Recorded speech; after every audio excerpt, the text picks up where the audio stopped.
So as part of my discussion of extraterrestrial life and astrobiology, life anywhere in the universe other than right here on Earth, I want to talk about water because we have mentioned along the way, and a lot of contacts, the possibility of water existing in this, that, or the other place in the universe. And there's even a term that astronomers tend to use when talking about the environments of a planetary system called the habitable zone. And when we talk about the habitable zone of a planetary system, if you've got a star with planets orbiting around it, what we mean by habitable zone is that region around the star where surface temperatures of a planet are within the imaginable range depending on how thick the atmosphere is, but it's possible to imagine liquid water on the surface of that planet. So Venus is obviously too close to the sun to be in the habitable zone. Mars just a tiny bit too far, but Earth is right smack in the middle. We're actually a little towards the outer edge of the habitable zone, because water does freeze on Earth, but it never boils on Earth, right? So we're not quite in the middle. But this is a very narrow view of habitability. It assumes, for one thing, that the only place on a planet that we're interested in is the surface. We've seen a couple different examples of places in our solar system, like Europa, Ganymede, maybe Titan, maybe Enceladus, where there could be liquid water under the surface. So we can imagine places that are habitable, but not in the habitable zone. But so far, we haven't imagined places that are habitable without water. And I want to talk a little bit why that is, why water particularly, when we're talking about the context of life, not only on Earth, but elsewhere in the universe. What is so special about water? We know that water is H2O, it's an oxygen atom and two hydrogen atoms. If we remember our chemistry, the type of bond that happens when hydrogen bonds to oxygen is that the oxygen sort of borrows two electrons from the hydrogens. That leaves the hydrogens. Hydrogen is just a proton and electron, so if you borrow its electron, it's just a proton. And so that's just kind of a naked positive charge on one side of the oxygen, and then the electrons tend to hang out on the other side of the molecule. So an H2O molecule has got one side with a net positive side and one side with a net negative side. The H, O, and H don't make a perfectly straight line. They make this angle, and so the hydrogens are on one end and the oxygens are on the other end, and that gives the fancy term for this situation where the positive and negative charges are separated from one another is a dipole moment. But the word that chemists use to describe molecules with a dipole moment is that it's a polar molecule. It has a positive end and a negative end. And the fact that water is a polar molecule is important to its physical properties and its chemical properties and how water molecule will interact with its neighbors. Because water has a highly positive end and a highly negative end, water molecules tend to exert strong intermolecular forces on their neighbors. In fact, there's a specific name for the bond between the positive end of one water molecule and the negative end of its neighbor. That's called a hydrogen bond. And the strength of these intermolecular forces between neighboring water molecules is the reason that water, as a chemical, has some interesting physical properties. For example, we are all familiar with, we may have done experiments like this in middle school. Nobody really explained to us why they were important, but you can take a paperclip and you can float it on water, and there are insects that can actually walk on water. The reason for that is water, compared to other liquids, has a very high surface tension, and that surface tension is a result of those strong bonds between the H's of one water molecule and the O's of the neighboring water molecule. They kind of stick together, and that stickiness at the surface is what causes the high surface tension of water. You can also see it in the surface of water when it meets with another substance. The strength of those attractive forces between the water and the glass is what causes that curved meniscus when you look at water in a test tube.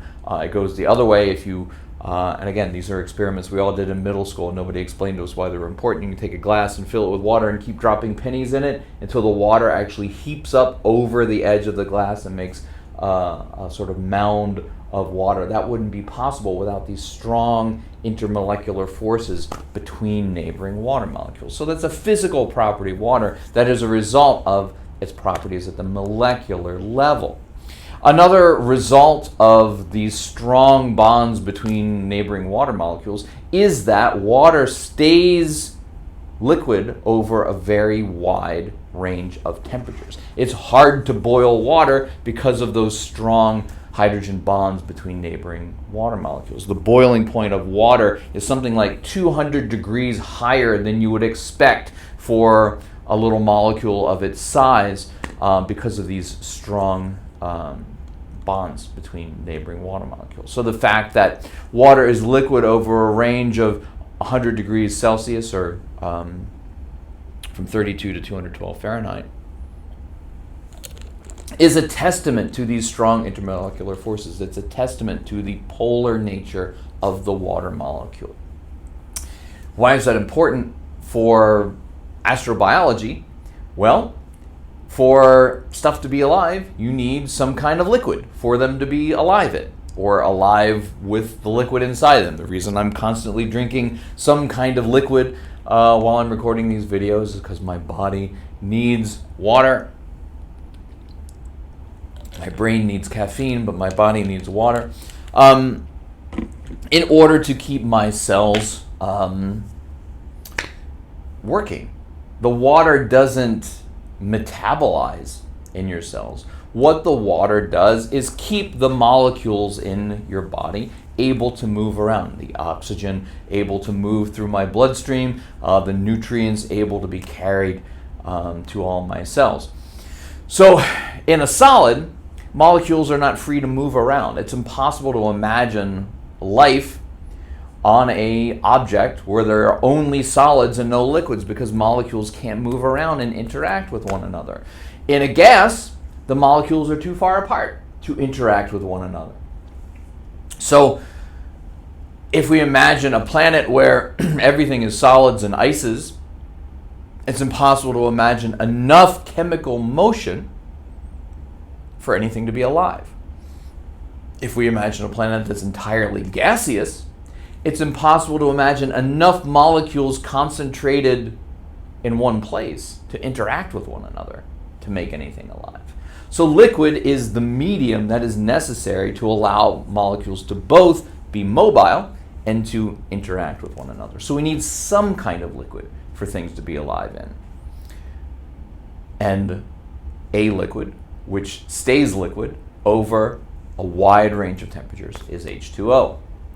Another property of water that is unique is that, yes, water stays liquid over a wide range of temperatures, but it is also very hard to change the temperature of water. It takes a lot of energy to heat water up, where you have to take away a lot of energy to cool water down. We call this property of a substance its specific heat, or its specific heat capacity, or sometimes just its heat capacity. The amount of energy it takes to raise or lower the temperature of some object is different for different substances.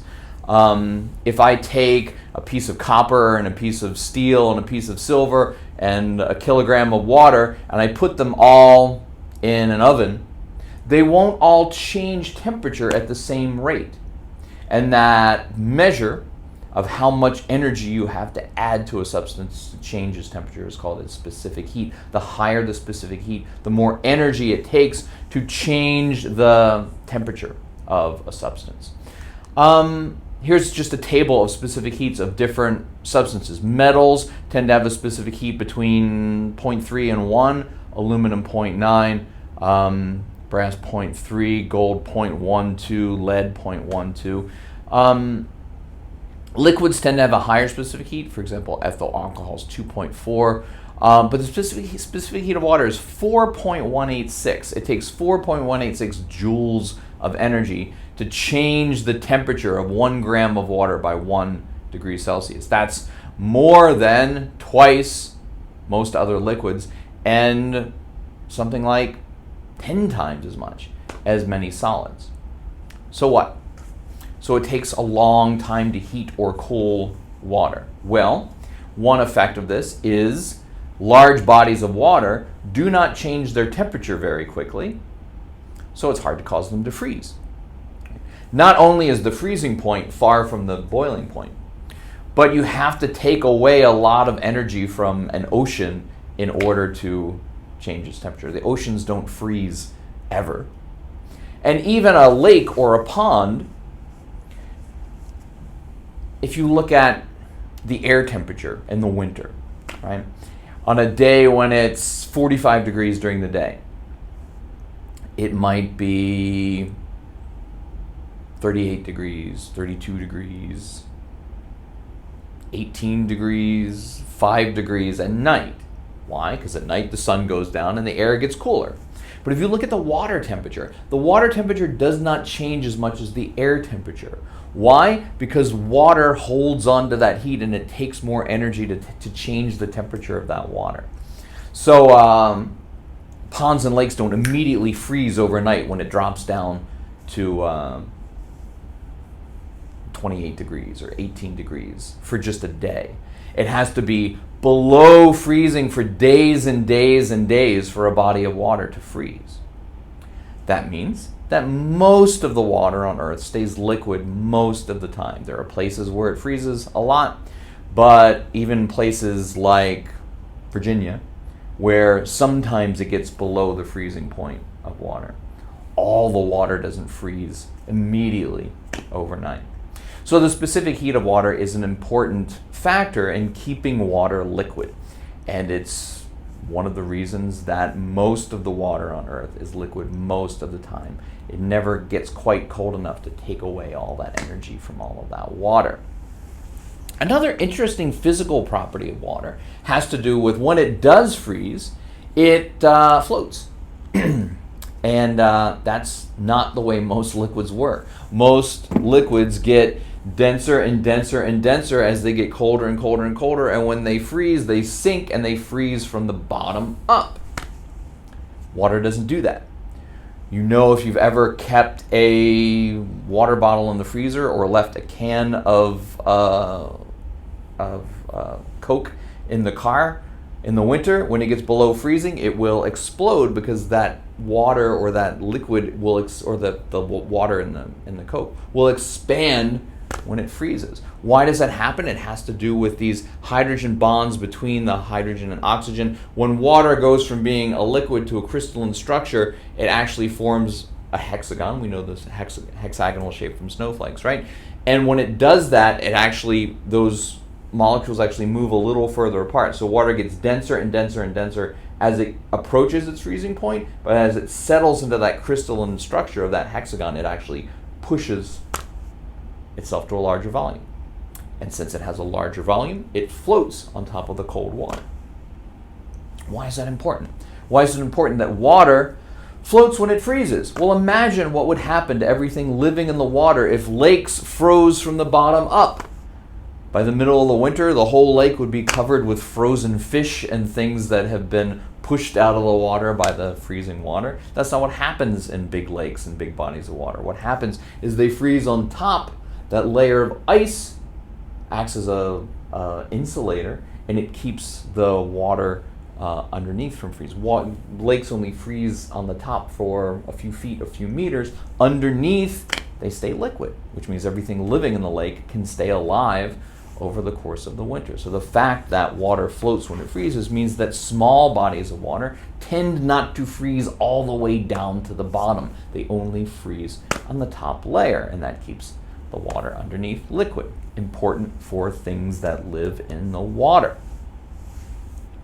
Most importantly, when we're talking about life and the role that water plays in living organisms, water is really good at dissolving stuff. The reason you wash your clothes in water is, for the most part, anything you get on your clothes, if you put a bunch of water in it, water will break the bonds between those molecules and cause it to go into solution, and you drain it out the washing machine. You put salt in water, it dissolves. You put sugar in water, it dissolves. It goes into solution. The molecules between, or the bonds between the sodium and chloride are broken, and you get sodium and chloride ions floating around in the water.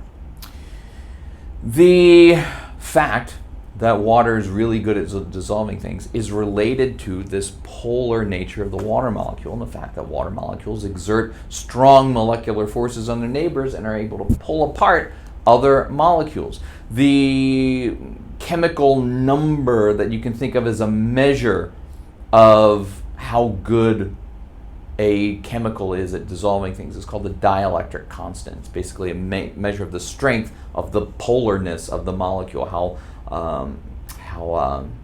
separated those positive and negative charges are in the molecule. And in this column, there are a bunch of chemicals, many of which we think of as being good for dissolving things. For example, benzene is sometimes used as an industrial solvent, has a dielectric constant of 2.3. Acetone, used to take off your nail polish, is really good at dissolving certain chemicals, has a dielectric constant of 21. Alcohols, we often use to clean stuff, has a dielectric constant of 30, 33. Water has dielectric constant of 80, about 4 times that of acetone. So it doesn't dissolve everything. You can't get nail polish off with water, but it dissolves a lot of things, and it dissolves a lot of things that are particularly susceptible to this, the intermolecular forces that water exerts on things. So compared to other liquids, if we imagine some kind of planet with, I don't know, liquid alcohol oceans, that alcohol is not as good at dissolving organic compounds as water is, and that's what your body needs. Your body needs to be a solution of organic compounds. So the fact that water is really good at dissolving stuff is the most important property when it comes to being the sort of substrate for life, being the liquid that does the job of keeping the molecules in a living organism moving around. Can we imagine, well, so let's summarize this list of properties really, really quickly. Water stays liquid over a pretty wide range of temperatures because of those strong intermolecular forces. Water floats when it freezes and insulates the water underneath because of those strong intermolecular forces that cause it to expand when it freezes. Water is really good at dissolving stuff because of the polar nature of the water molecule. It tends to resist rapid changes in temperature and has a high specific heat, which again helps to keep large bodies of liquid water liquid. And the other thing that we're learning more and more as we explore the universe is water is fairly common in the universe. It is not a rare chemical. Yes, we find water in huge quantities on the Earth, but we find it in the atmospheres of the Jovian planets as ice crystals. We find it on the surface of Mercury at the poles and the bottoms of deep craters. We find it in the polar ice caps of Mars. We think we've found it at Enceladus and Europa and Ganymede. And so it seems like water is everywhere.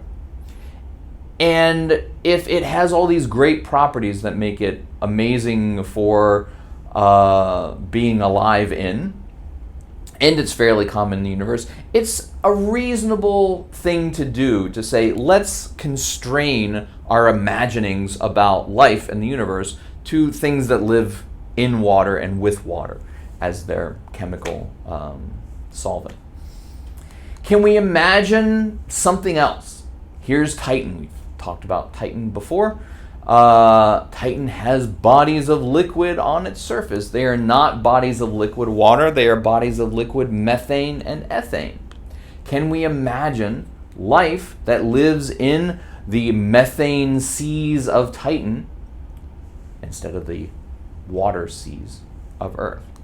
We can imagine it, but it's hard. Why? This is methane. It's CH4, carbon atom, 4 hydrogens. Because the 4 hydrogens are distributed evenly around the carbon, methane does not have a dipole moment. It does not have positive charges on one side and negatives on the other. It's got kind of negatives in the middle and positives on the ends, which means that compared to water, methane doesn't have all these really cool properties. It's liquid over a much smaller range of temperatures, and that temperature is way, way lower, which is why we only find it way out in Titan where it's 250 degrees below zero. But if you look at this table of dielectric constants again, how good things are at dissolving stuff, water's dielectric constant was 80. Liquid methane's dielectric constant is 1.67. Not great. So salt won't dissolve in water. Sugars won't dissolve in water. It's not a good chemical for doing what we need the liquid to do in a cell, in an organism. So is it possible to imagine life in methane? Well, maybe if the chemistry was very different, maybe if it's only made of chemicals that dissolve in methane, it's possible. But it's hard. So that's why we constrain ourselves to imagining locations that might be habitable are almost synonymous with, in astrobiology, with locations that could have liquid water. So that's just a quick overview of the why. Why do we associate liquid water as an absolute non-negotiable requirement for life? It's because of all these unique properties that really only water has as a liquid that things could be alive in and things could be alive with.